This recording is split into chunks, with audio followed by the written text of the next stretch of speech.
Mwanzo mlango wa 2 tunasoma kwa pamoja.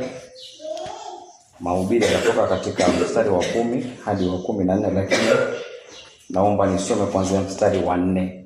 Mwanzo mlango wa 2 tutasoma kuanzia mstari wa 4 hadi wa 14. Andiko nasema hivi: hivi ndivyo vizazi vya mbingu na nchi zilivyoumbwa siku ile Bwana Mungu alipoziumba mbingu na nchi. Hapakuwa na mche wa kondeni bado, wala mbegu ya kondeni haijachipuka bado, kwa maana Bwana Mungu hajainyeshea nchi mvua, wala hapana mtu wa kuilima ardhi.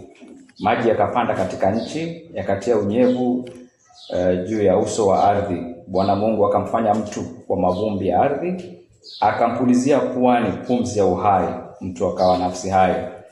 Bwana Mungu akapanda bustani upande wa mashariki wa Edeni, akamweka ndani yake huyo mtu aliyemfanya. Bwana Mungu akachipusha katika ardhi kila mti unaotamanika kwa macho na kufaa kwa kuliwa, na mti wa uzima katikati ya bustani, na mti wa ujuzi wa mema na mabaya. Mstari wa 10, ukatoka mto katika Edeni wa kutilia bustani maji, na kutokea hapo ukagawanyika kuwa vichwa vinne. Jina la wa kwanza ni Pishoni, ndio unaozunguka nchi yote ya Havila, ambako kuna dhahabu, na dhahabu ya nchi ile ni njema. Huko kuna bedola na vito shohamu. Na jina la mto wa pili ni Gihoni, ndio unaozunguka nchi yote ya Kushi. Na jina la mto wa tatu ni Hidekeli, ndio unaopita mbele ya Ashuru. Na mto wa 4 ni Frati. Bwana Mungu akamtoa huyo mtu, akamweka katika bustani ya Edeni ailime na kuitunza. Bwana Mungu akamwagiza huyo mtu akisema, matunda ya kila mti wa bustani waweza kula, lakini matunda ya mti wa ujuzi wa mema na mabaya usile, kwa maana siku utakapokula matunda ya mti huo utakufa hakika. Hilo ndilo neno la Mungu. Tumshukuru Mungu na tukae. Kama nilivyosema, tumesoma hapo tuliposoma, ila mahubiri yanatokea mstari wa 10 hadi 14. Hebu nisome tena hiki kifungu cha 10 hadi 14 mpate kukisikia kwa uzuri. Sema hivi: ukatoka mto katika Edeni wa kutilia bustani maji, na kutokea hapo ukagawanyika kuwa vichwa vinne. Jina la kwanza ni Pishoni, ndio unaozunguka nchi yote ya Havila, ambako kuna dhahabu, na dhahabu ya nchi ile ni njema. Huko kuna bedola na vito shohamu. Na jina la mto wa pili ni Gihoni, ndio unaozunguka nchi yote ya Kushi. Na jina la mto wa tatu ni Hidekeli, ndio unaopita mbele ya Ashuru. Na mto wa 4 ni Frati. Kwa kuna majina ambayo yanatolewa pale, na majina yanayotolewa yanahusiana na ugavi wa maji, kwamba kuna mto ambao haujatajwa jina lake. Ukitazama mstari wa 10 unaona umetajwa mto, lakini haujaambiwa unaitwa nini huo mto, haujaelezwa. Umeambiwa tu kwamba kuna mto, lakini huo mto unagawanyika, unakuwa vichwa vinne, na hivyo vichwa vinne vina majina: Pishoni, Gihoni, Hidekeli na Frati. Unaona hivyo katika maandiko. Sasa tutafikiria kwa pamoja taswira ambayo tumepewa hapa katika maandiko, na inamaanisha nini, ilimaanisha nini kwa watu wa wakati ule wa Musa, na inamaanisha nini kwa wakati huu tunamoishi sisi. Nitoe kichwa cha kwanza cha mawazo yetu asubuhi ya leo, na kichwa cha kwanza ni tutayaita maji ya kwanza. Ndio kichwa cha kwanza ambacho tutakifikiria. Kichwa cha pili ni kwamba tutaona haya ambayo ni maji ya kwanza katika uasisi au uanzilishi wa mbingu na nchi. Maji yale ya kwanza yatageuka kwa sababu ya uasi wa mwanadamu, yatakuwa maji ya hukumu. Kwa hiyo yanaanza pale, ni maji ya kwanza katika uumbaji, yanageuka yanakuwa maji ya hukumu. Lakini kwa sababu Mungu ni mwingi wa neema, yale ambayo ni maji ya hukumu na maangamizi yanageuka yanakuwa ni maji ya ahadi. Na tutaona katika maandiko kwa nini tumesoma Zaburi 46, kwa sababu tutakuja kuiona Zaburi 46 pamoja na maandiko mengine katika manabii kwamba yanatoa ahadi ya wokovu wa Mungu kwa mfano unaotumia maji. Kwa hiyo maji yanahusishwa na wokovu ambao Mungu anauahidi kwa watu wake. Mwisho wa siku tunaona kwamba utimilifu wa ahadi ile ya wokovu ambayo imetumia picha ya maji, kwamba maji yamehusishwa na wokovu wa Mungu, japo pale mwanzo tumeona yamekuwa ni maji ya hukumu, lakini kwa sababu Mungu ni mwingi wa neema, ameyageuza yamekuwa maji ya uzima. Kwa hiyo tunaanza na maji ya kwanza, yanageuka yanakuwa maji ya hukumu, lakini pia yanafanyika maji ya ahadi, na mwisho wa siku yanakuja kuwa maji ya uzima. Nataka vizuri uwe na huu utiriri akilini mwako kwamba ipo sehemu tunapoanzia na ipo sehemu tunapomalizia. Tunaanzia wapi? Tunaanzia katika sehemu ambapo kwa utendaji wa Mungu maji yanahusika kwa sehemu kubwa katika uumbaji. Maji ya kwanza ni mazuri, hayana dhambi, hayana hofu, hayana chochote kibaya. Maji ya kwanza. Lakini kwa sababu ya ukosefu wa utii wa mwanadamu, au kimahususi tuseme kwa sababu ya uasi wa mwanadamu, haya ambayo ni maji ya kwanza yanageuka yanakuwa maji ya hukumu na maangamizi. Hebu tuangalie hayo maji ya kwanza. Tumesoma katika muda uliopita mlango wa kwanza wa kitabu cha Mwanzo, na tukaona kwamba katika uumbaji, kabla ya chochote kile ambacho tunakiona vizuri kikifuatia uumbaji, kwa mwanzo kabisa Mungu anatenganisha maji yaliyo juu na maji yaliyo chini. Inapatikana nafasi. Ile nafasi inaitwa anga. Kisha hapa chini, maji yaliyo chini, Mungu anayaamuru kwamba yakusanyike makundi. Yale makundi yanaitwa bahari. Nchi kavu inapatikana. Kwa hiyo ni jambo la kufikiria, la kutia akilini kwamba mwanzo kabisa imempendeza Mungu, na sio kwamba nasema maji ni ya milele, lakini nasema hivi, imempendeza Mungu kutuonyesha kwamba uumbaji wake aliofikiria yeye, alianza na maji, akatenganisha ya juu na ya chini. Ya hiyo nafasi ikaitwa anga. Haya yaliyo chini akayaamuru yakusanyike makundi, akaita yale makundi bahari.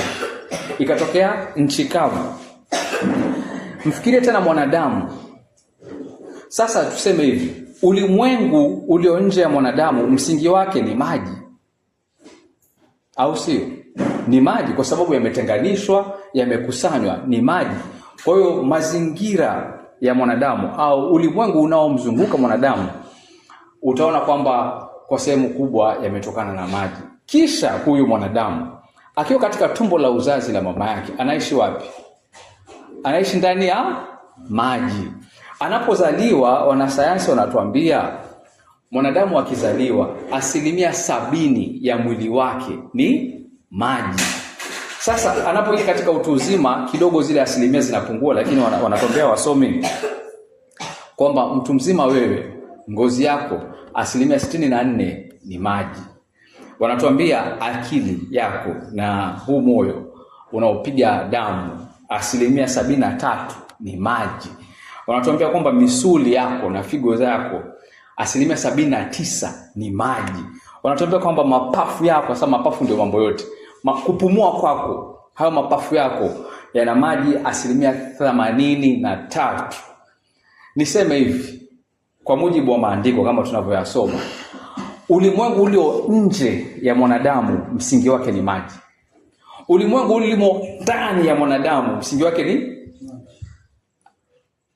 nataka uone hiyo picha. Wewe mara nyingi ukijifikiria unajiona kwamba wewe ni tofauti sana na ulimwengu unaokuzunguka. Wewe si ni mwanadamu, unaweza kutembea kwenye gari ama ukaishi ndani ya nyumba, lakini mimi nakukumbusha kwamba kama tulivyosema Jumapili iliyopita, Adamu huyu wa mavumbini ametolewa kweli mavumbini. Katika Kiebrania mwanadamu anaitwa wa mavumbini, ili asije hata siku moja akasahau alitokea wapi. Unaona? Sisi tukisema mwanadamu, saa nyingine hatuleti ile picha kwamba kuna uhusiano wa ukaribu sana baina ya sisi kama viumbe na huu mchanga tunaokanyaga hapa nje. Hii leo mimi naoletea habari kwamba fikiria upya sehemu ya maji au nafasi ya maji katika uumbaji wa Mungu. Kwamba pale mwanzo Mungu alitenganisha maji yaliyo juu na maji yaliyo chini, akapata nafasi, ile nafasi akaita anga. Maji yaliyo chini akayaamuru yakusanyike makundi, ikatokea nchi kavu. Unaona? Ulimwengu uliomzunguka mwanadamu msingi wake ni maji. Kisha huyu mwanadamu mwenyewe, huyu mwanadamu mwenyewe. Ukimwangalia unapata kwamba asilimia kubwa ya mwili wake ni maji, kukuonesha kwamba wewe na ulimwengu uliokuzunguka mna chimbuko moja. Tufikirie hilo kisha tuendelee. Tunapata kwamba katika andiko letu la leo tumechorewa ramani. Ipi ni ramani ile? Ukifikiria tena yale maandiko yanavyosema, inasema hivi: ukatoka mto katika Edeni wa kutilia maji bustani, na kutokea hapo kagawanyika kuwa vichwa vinne. Jina la kwanza ni Pishoni. Unapewa jina maalum, sio la kubahatisha, ni jina ambalo walilifahamu wale waliosikia maandiko kwa mara ya kwanza. Pishoni. Jina la pili ni Gihoni, wakawa wanapajua. Sisi hatupajui ni wapi. Wengi wamejaribu kutafuta Pishoni ni wapi na Gihoni ni wapi, lakini wameshindwa. Lakini huu wa tatu Hidekeli unajulikana. Maeneo ya Iran, Iraq upo mto Hidekeli. Pia huu mto Frati unajulikana, upo mpaka leo. Sawa? Kwa hiyo tunaona tunaletewa ramani.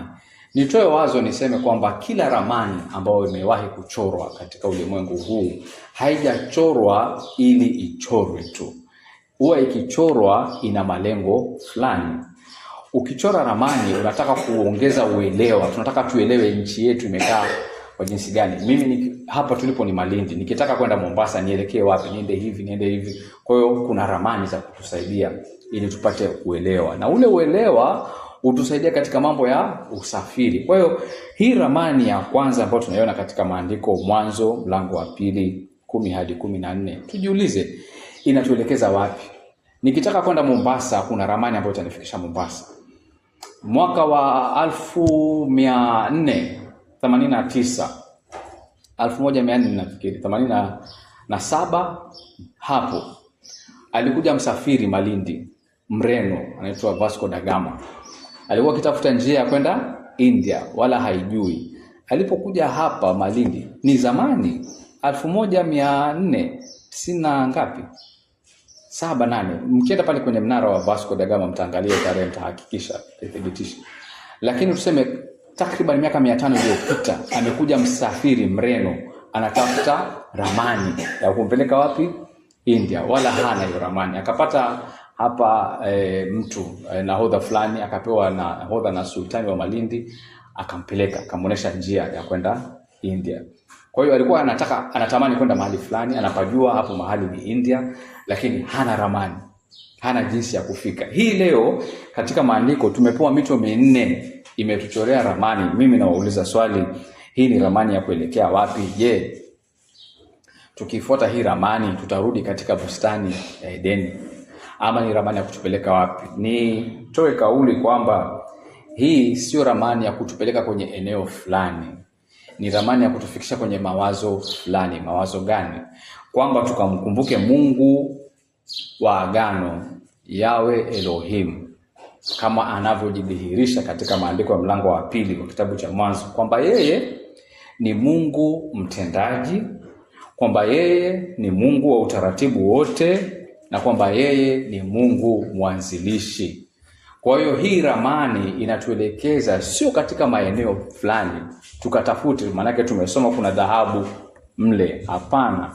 Hii ni ramani ambayo inatuelekeza tukamfahamu Mungu vizuri zaidi. Na kitu ambacho tutakiona kumhusu Mungu ni kwamba Mungu ndiyo ni mtendaji, ni Mungu wa utaratibu wote, ni Mungu mwanzilishi, lakini pia anampa mwanadamu jukumu.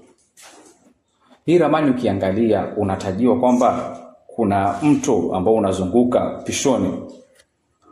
Tunaambiwa kwamba unapita nchi ya Havila, kwamba kuna dhahabu mle. Dhahabu huwa inamea juu ya mti? Hapana. Si mpaka itafutwe. Ikipatikana si mpaka watu wachimbe. Wakichimba wakipata si mpaka isafishwe. Ikishasafishwa si bado ufundi. Sio kwamba utapata dhahabu imening'inia juu alafu uchukue uivae. Hapana. Kuna kazi ambayo lazima ifanyike. Kwa hiyo tunapata taswira hapa katika hii ramani tuliochorewa Mwanzo mlango wa 2 mstari wa 10 hadi wa 14 kwamba kuna utoaji wa Mungu, lakini pia kuna jukumu la mwanadamu. Tumeambiwa kwamba kuna mto unaopita Edeni. Wewe ukaambiwa hili shamba nimekukabidhi, hili shamba lina mto. Ina maana gani? Si lazima utafanya kazi. Yale maji yatatoka vipi pale mtoni na kunyosha mimea yako? Si lazima ufanye kazi. Kwa hiyo mto haukujipatia mto wewe mwenyewe. Mungu amekujalia, ameweka mto pale kwenye bustani ya Edeni. Lakini mwanadamu anajipata kwamba ana jukumu. Utoaji wa Mungu, jukumu la mwanadamu. Na jukumu la mwanadamu sio kukesha na kuomba. Mara nyingine Wakristo huwa tunajichanganya hapa. Mkristo anajipata hana pesa, anasema mimi nitafunga siku 40, nikeshe na nikiomba, akitegemea kwamba mwisho wa siku 40 atasikia ndendendende kwenye M-Pesa. Ndendendende.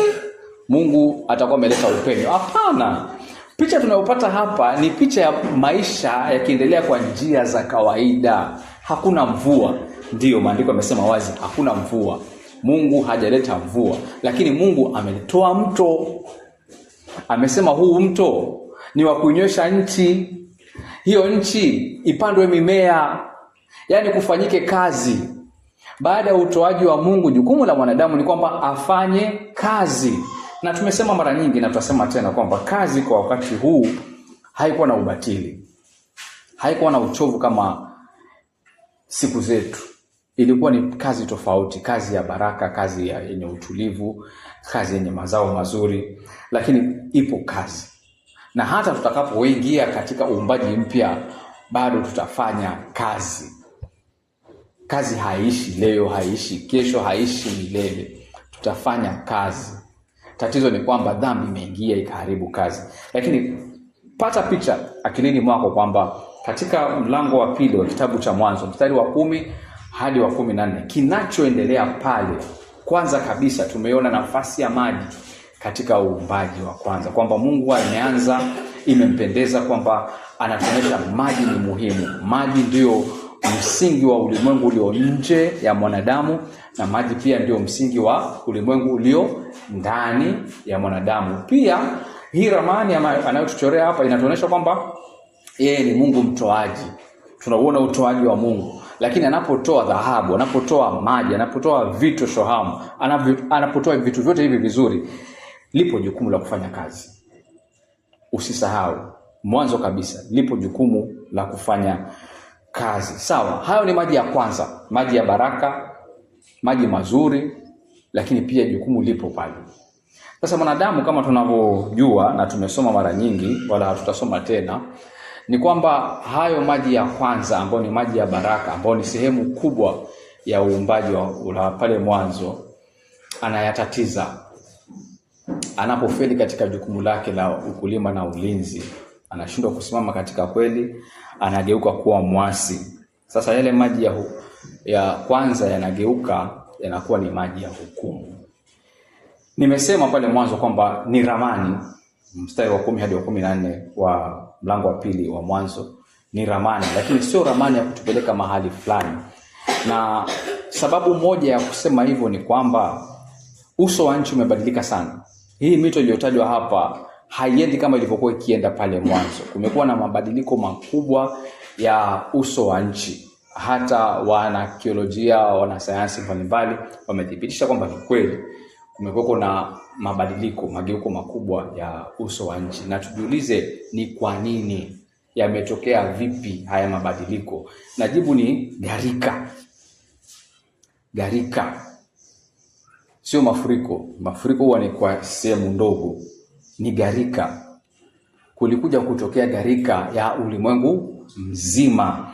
Na gharika imekuja kwa sababu ya uasi wa mwanadamu. Sasa hapa tufikirie kwa makini na polepole kwamba tumeshakusha kuona kwamba ulimwengu ulio ndani ya mwanadamu msingi wake ni maji. Ulimwengu ulio nje ya mwanadamu msingi wake ni maji. Sasa huyu mwanadamu ameingiza uasi. Ikampendeza Mungu katika kumhukumu huyu mwanadamu, au hukumu pia ulimwengu anamoishi mwanadamu. Kwa hiyo vitu viwili vinatokea. Gharika inakuja, inaufuta ulimwengu mzima. Yaani inaufuta kabisa. Vitu vinabadilika. Maandiko yanasema kwamba vilindi vikuu vya dunia hii, yani vilindi ni vitu Nieleze vipi? Yaani ni kama shimo lenye kina kirefu. Sawa? Vipo vilindi vikuu vya ulimwengu huu vilipasuka. Ukinaposoma Biblia ya Kiswahili, Mwanzo mlango wa 7 mstari wa 11 hadi 12, maandiko yanasema kwamba siku ile, siku ya gharika kuja, siku ya hukumu kushuka, siku ile chemchemi zote za vilindi vikuu, sawa, maandiko yanasema zilibubujika kwa nguvu. Sasa neno bubujika katika lugha asili ya maandiko ni neno baka. Maana yake nzuri zaidi kuliko kububujika ni kupasuka, kwamba vilipasuka. Unajua, nikisema vilibubujika kwa nguvu na nikisema vilipasuka kwa nguvu, ninawasilisha maana tofauti kidogo. Nataka upate picha akilini mwako kwamba kulikuwa na milipuko kote duniani ya maji kwenda juu. Na maandiko pia yanasema katika mstari ule wa 12 kwamba madirisha ya mbinguni yakafunguka. Sio kumaanisha kwamba mbinguni kuna madirisha kama haya, lakini ni kusema kwamba maji yalimiminika kutoka juu. Kwa hiyo maji yanaruka kutoka chini yakipasua nchi na kwenda juu. Alafu kumbuka kulikuwa na maji ya juu na maji ya chini. Kumbuka kwamba pale mwanzo hakuna mvua, kuna kama mwavuli wa maji. Wengine wakisoma hili andiko wanasema upo uwezekano kwamba ule mwavuli wa maji uliokuwa juu ya ulimwengu uliporomoka ukaja chini. Pengine ilikuwa hivyo, lakini tuseme hivi, mwisho wa siku hatujui, hatuna uhakika. Maandiko hayajasema hivyo, yanasema tu kwamba madirisha ya mbinguni yakafunguka. Tuseme hivi kwamba ile ilikuwa ni siku ya vurugu la ajabu. Milipuko ya maji kwenda juu, maporomoko ya maji kuja chini. Si ati mvua tu. Mara nyingine tukifikiria gharika tunaona kwamba ilinyesha mvua, ikanyesha maji yakaanza kupanda. Hapana, kulikuwa na vurugu. Njia za mito zikabadilika. Milima ikazama chini ya maji. Vurugu la ajabu. Kwa hiyo hili si tukio la kawaida. Ile ilikuwa ni hukumu ya Mungu, kwamba ulimwengu ambao msingi wake ni maji, kile ambacho kilihimili ulimwengu ulio nje ya mwanadamu, kiligeuka kuwa chombo cha maangamizi na mauti. Maji yakaleta maangamizi. Maji yalikuwa ndio kila kitu, mwavuli juu ya nchi na huku chini yakihimili uzima, lakini sasa yakawa ni chombo cha hukumu. Maji yakaufuta kabisa ulimwengu mzima, futilia mbali, kila kitu kikageuka. Kisha huyu mwanadamu ambaye pia kwa sehemu kubwa ulimwengu ulio ndani yake ni maji, akaangamizwa na maji. Walikufa wote ulimwenguni isipokuwa watu 8. Watu 8 peke yake ndio waliopona katika gharika la ulimwengu mzima. Ni hukumu ya kutisha, ni hukumu ya ajabu. Mara nyingine ukifikiria gharika, sijui unafikiria vipi? Unafikiria ni mvua tu ilinyesha? Haikuwa hivyo. Kulikuwa na nduru na mayowe, wanyama wanakufa. Hawakufa kimya tu, walilia bila shaka. Watu wanakufa, maji yanapanda. Yaani ni picha ya ajabu, hukumu ya ajabu kwa njia ya maji. Lakini tulisema pia hapo awali kwamba ndiyo maji ya kwanza kwa sababu ya uasi wa mwanadamu yanageuka yanakuwa maji ya hukumu, lakini pia Mungu kwa sababu ni Mungu wa neema zote, hata katika ile hukumu unamsikia anatoa ahadi za ukombozi zinazohusiana na maji haya ambayo yalikuwa baraka, uasi ukayafanya kuwa hukumu. Yale Mungu anayatumia kutuahidi wokovu. Cha kwanza anachokisema ni katika Mwanzo mlango wa 9, baada ya gharika. Mwanzo mlango wa 9 ambayo yalikuwa ni maji ya hukumu, sasa yanakuwa ni maji ya ahadi.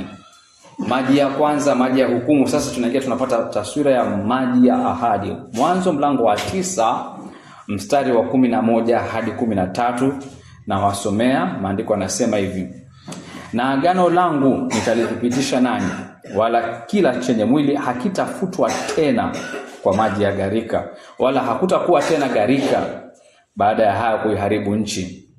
Mungu akasema, hii ndio ishara ya agano nifanyalo kati yangu na ninyi na kila kiumbe hai kilichoko pamoja nanyi kwa vizazi vyote hata milele. Mimi, mstari wa 13, na uweka upinde wangu winguni, na utakuwa ni ishara ya agano kati yangu na nchi. Kwa hiyo hata watu wakasema nini kuhusu gharika.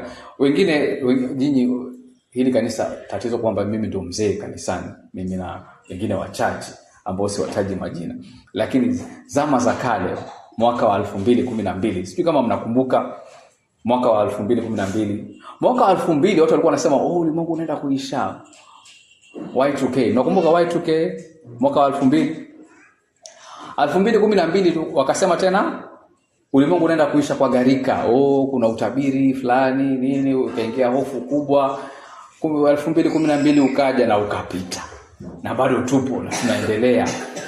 Yaamini maandiko. Maandiko yamesema hivi, Mungu akasema hii ndio ishara ya agano nifanyalo kati yangu na ninyi na kila kiumbe hai kilicho pamoja nanyi kwa vizazi vyote hata milele. Hakutakuwa tena na gharika. Hakutawahi kuwa tena na hukumu kama ile. Maji ambayo ndio msingi ya ulimwengu ulio nje ya mwanadamu na ndio msingi wa ulimwengu ulio ndani ya mwanadamu hayatawahi tena kufanyika chombo cha hukumu. Kwisha. Mungu alishamaliza na akatoa ahadi, akatoa ishara. Ndio mara ya kwanza kwamba tunasikia anaahidi hivyo. Zaburi 46 ambayo tulisoma kianza ibada yetu. Zaburi 46. Ifikirie lugha inayotumika pale katika mstari wa kwanza hadi wa 5. Zaburi 46 na wasomea mstari wa kwanza hadi wa 5. Mungu kwetu sisi ni kimbilio na nguvu, msaada utakaoonekana tele wakati wa mateso. Kwa hiyo hatutaogopa ijapobadilika nchi. Sikia hiyo lugha, ni lugha ya gharika. Ijapobadilika nchi, ijapotetemeka milima moyoni mwa bahari. Ni msukosuko wa aina gani ambao utafanya milima itetemeke moyoni mwa bahari? Maji yake yajapovuma na kuumuka, ijapopepesuka milima kwa kiburi chake. Ni nguvu ya aina gani, jiulize, inayoweza kuleta vitu kama hivi kufanyika? Sio ni nguvu kama ile ya wakati ule wa Nuhu, wakati wa gharika. Wakati wa gharika haya yalifanyika. Nchi ilibadilika, milima ilitetemeka moyoni mwa bahari, maji yalivuma na kuumuka, milima ilipepesuka. Hivi vilifanyika. Lakini hatutaogopa, mwandishi wa Zaburi anasema. Kwa sababu gani? Mstari wa 4. Kuna mto, vijito vyake vya ufurahisha mji wa Mungu. Ahadi ya uzima. Kuna mto, vijito vyake vya ufurahisha mji wa Mungu, patakatifu pa maskani zake aliye juu. Mungu yu katikati ya mji, hautatetemeshwa. Mungu atatusaidia asubuhi na mapema. Ahadi ya ukombozi kwa njia ya maji. Mfano unaotumika ni maji. Isaya nabii 44. Isaya nabii 44, maji ya ahadi yanaendelea kuelezwa pale kwamba Mungu mwingi wa neema aliyeuangamiza ulimwengu wa kwanza kwa njia ya maji, sasa anatoa ahadi ya ukombozi kwa njia ya maji. Anasema hivi, Isaya 44 mstari wa 3 na wa 4. Kwa maana nitamimina maji juu yake aliye na kiu, na vijito vya maji juu ya mahali pakavu.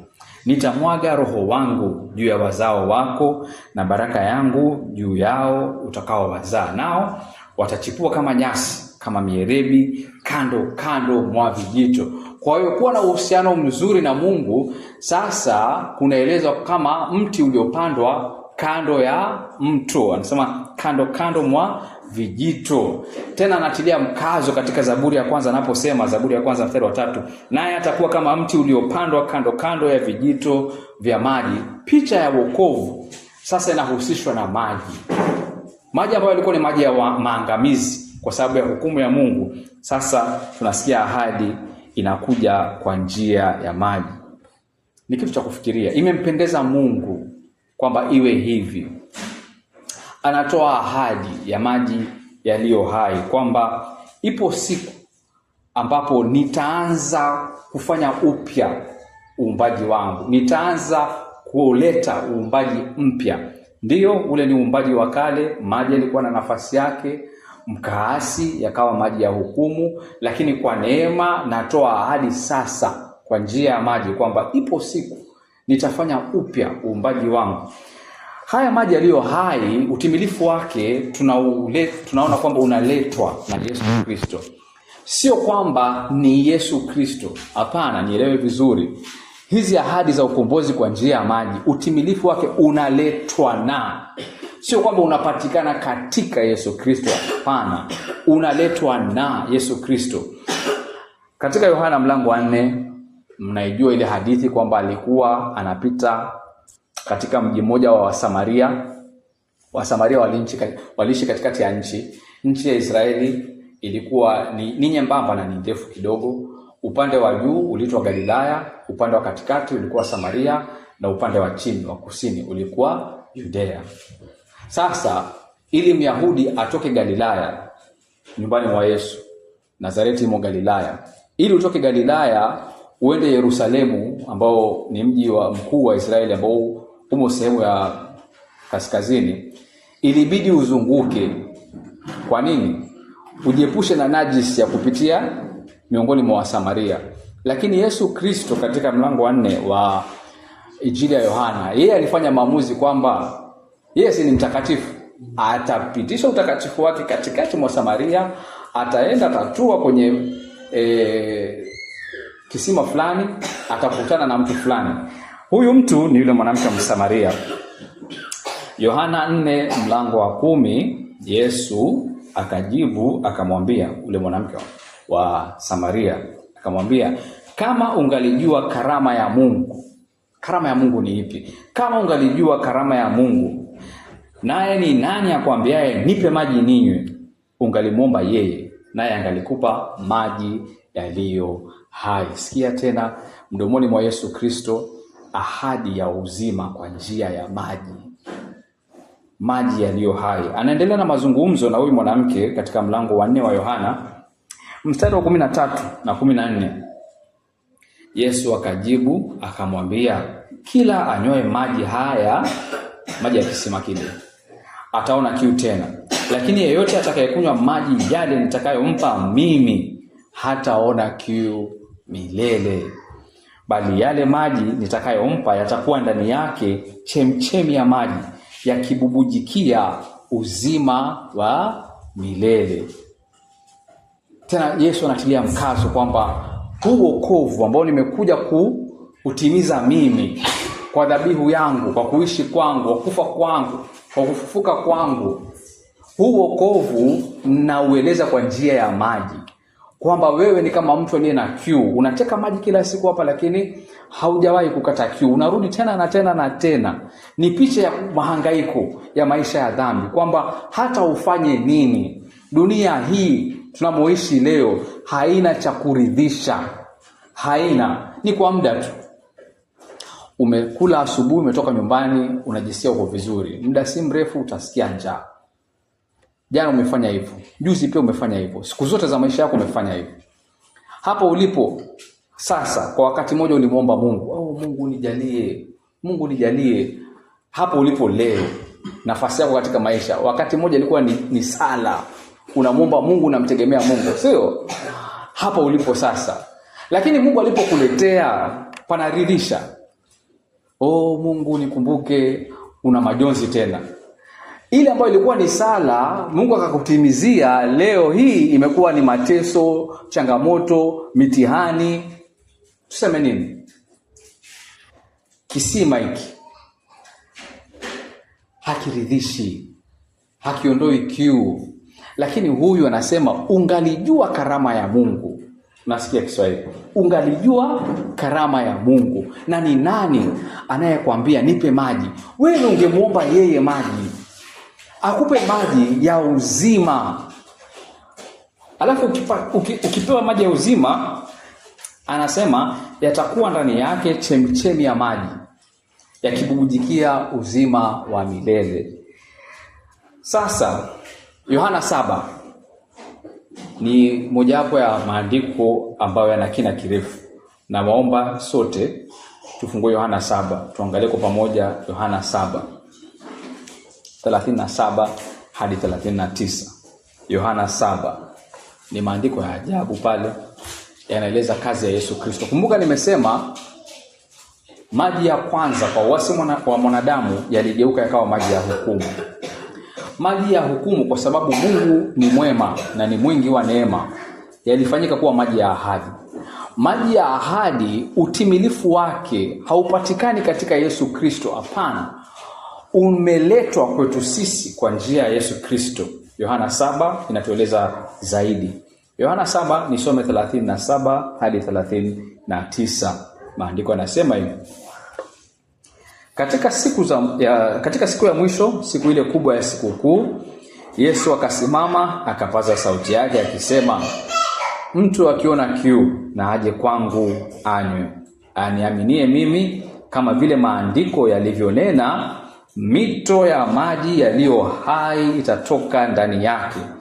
Na neno hili alilisema kuhusu Roho ambaye wale wamwaminio watampokea baadaye, kwa maana Roho alikuwa hajaja kwa sababu Yesu alikuwa hajatukuzwa. Kwa hiyo maji ya uzima, mwisho wa siku, tumesubiri sana katika maandiko, kuanzia siku za gharika, Nuhu kushuka kutoka safina na kutolewa ahadi ya ukombozi. Ahadi ikaendelea katika manabii, tunasikia ahadi ya ukombozi inayohusishwa na maji, lakini hatujawahi kupata ufahamu haya maji ya uzima ambayo yamedokezwa hapa na pale. Nimetoa mifano michache, lakini sana katika manabii, maji hapa na pale yakihusishwa na uzima. Tuyaelewe vipi? Wengine wanauza chupa za maji, wanasema wameyaombea, yanafukuza umaskini. Wanauza vitambaa, wanauza fagio, lakini maji. Wengine wanasafiri mbali, wanatuambia wamekuja na maji ya Zamzam, kwamba hayo maji sijui yametoka kwenye kisima fulani, yana nguvu fulani na vinginevyo kama hivyo. Sisi tunayozungumzia ni maji ya uzima. Haya maji ya uzima utayapokea kwa Yesu Kristo. Ukiyapokea yanaridhisha kweli. Hautateka maji tena. Ndani mwako yanabubujika. Unakuwa ni kama una chemichemi ndani yako, hata sio kisima. Tofauti ya kisima na chemichemi ni nini? Chunguza. Kisima unakichimba wewe, sio? Kwa bidii yako unakichimba wewe. Chemichemi inabubujika yenyewe. Ni kwamba maji yana shinikizo fulani kutoka chini ya nchi, yanaibuka juu, yanabubujika yenyewe. Sasa wewe ukipokea kutoka kwa Yesu Kristo, unakuwa ndani mwako una chemichemi. Haumuombi mtu, haumtegemei mtu, hautauziwa chupa yoyote ya maji, hauhitaji. Umepokea kwa Yesu mwenyewe. Umepokea maji gani? Anasema hivi, kama vile maandiko yalivyonena, mito ya maji yaliyo hai itatoka ndani yake. Nenda uchunguze, fanya utafiti wako wote. Hautapata mstari hata mmoja katika Agano la Kale uliosema hiki kitu, kwamba mito ya maji yaliyo hai itatoka ndani yake. Hakuna mstari kama huo. Yesu Kristo anamaanisha nini anaposema kama vile maandiko yalivyonena? Mbona aseme hivi akijua kweli kwamba hatuwezi kuingia katika Zaburi wala manabii au vitabu vyovyote vya Agano la Kale tukaupata mstari unavyosema hivi? Anamaanisha hivi, yaelewe maandiko yanavyozungumzia maji ya ahadi, kwamba yanamwashiria yule ambaye ni Roho Mtakatifu atakaye kuja. Kwa hiyo Yesu Kristo anapozungumza hapa katika 38, hatuambii kwamba twende tukatafute mstari fulani. Hapana, anatuambia tuwe na uelewa mkamilifu wa Agano la Kale, kwamba linaelekezwa katika kazi ya Roho Mtakatifu. Na hii kazi ya Roho Mtakatifu, hii kazi ya kuondoa kiu inafanyika vipi? Tunaambiwa hivi 39, na neno hilo alilisema kuhusu Roho ambaye wale wamwaminio nani? Yesu Kristo watampokea baadaye. Kwa maana Roho alikuwa hajaja kwa sababu Yesu alikuwa hajatukuzwa. Kazi ya Roho ni ubatizaji. Kwanza kabisa, na maanisha nini? Roho Mtakatifu anakuchukua wewe, anakuzamisha katika kuishi kwa Yesu Kristo, ili kwamba yale maisha ya utii mkamilifu wa Yesu Kristo yanahesabiwa kuwa ni yako. Anakuzamisha katika kifo cha Yesu Kristo msalabani, ili kwamba adhabu ya Mungu dhidi ya dhambi kwako wewe imetimizwa. Yaani ghadhabu ya Mungu yote aliyomiminia Yesu Kristo msalabani, wewe unahesabika kwamba ulikuwa pale pamoja na Yesu Kristo. Ndio maana ya Roho kukuzamisha katika kifo cha Yesu Kristo. Lakini pia Roho anakuzamisha tena katika ufufuo wa Yesu Kristo, ambao ina maana gani? Ina maana huyu ambaye amepokea kwa ukamilifu adhabu ya dhambi ameyashinda mauti. Yesu Kristo anapofufuka, wewe unayashinda mauti. Sijui kama unaamini hivyo au unaishi katika hofu ya mauti. Unaogopa kufa, hata hutaki kufikiria siku ya kufa. Hata haujaweka mipango yote nikifa leo itafanyika nini, kwa sababu wewe unaogopa kufa. Sema tema mate. Usiteme mate. Mshukuru Mungu kwa ajili ya Yesu Kristo, kwamba amekuja ameishi maisha tuliyoshindwa kuishi, kwamba amepokea adhabu tunayostahili sisi, lakini amefufuka, ameyashinda mauti.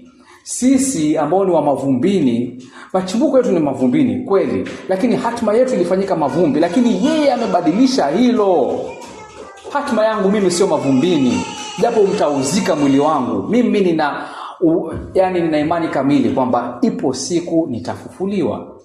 Mwili huu utafufuliwa. Jana tulikuwa tukizungumza pale Kingdom Kids na hawa watoto, tukitamani kuiona ile siku ambapo tutafufuliwa, tukijiuliza tutakuwa na mwili wa aina gani. Tunataka kuwaona waliokufa wakiwa watoto. Je, watakuwa wakubwa katika ufalme wa Mungu? Waliokufa ambao ni wazee, yani umri umewafanya mwili umepinda, je, watasimama wima katika ufalme wa Mungu? Tulikuwa tukijiuliza maswali kama haya. Maana tunao uhakikisho. Kwa nini? Kwa sababu sisi tumezamishwa katika Yesu Kristo. Na nani huyu? Ambaye ni Roho wa Mungu. Ndio kazi yake, ametuzamisha. Kwa hiyo ndio maana tunapombatiza mtu tunatumia neno batiza, lakini sio zuri. Maana katika ile lugha asili ya Agano Jipya neno baptizo linamaanisha kuzamisha. Tunapombatiza mtu huwa tunaashiria kwa njia ya kuonekana na kufahamika na kueleweka kwa urahisi kwamba huyu, kwa hiki kitendo sisi tunatoa ushuhuda kwamba tuna imani Roho Mtakatifu amembatiza mzima katika Yesu Kristo kama alivyotufanya sisi. Kwa hiyo tunampokea katika ushirika wetu. Kanisa, njia ya kimsingi ya kulelewa kanisa ni kwamba hawa ni wale waliobatizwa na Roho wa Mungu katika Yesu Kristo. Hawa ni wale waliozamishwa na Roho wa Mungu katika Yesu Kristo.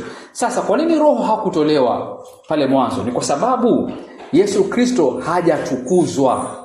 Sasa Roho angetolewa vipi kabla ya kifo cha Yesu? Ungezamishwa katika nini?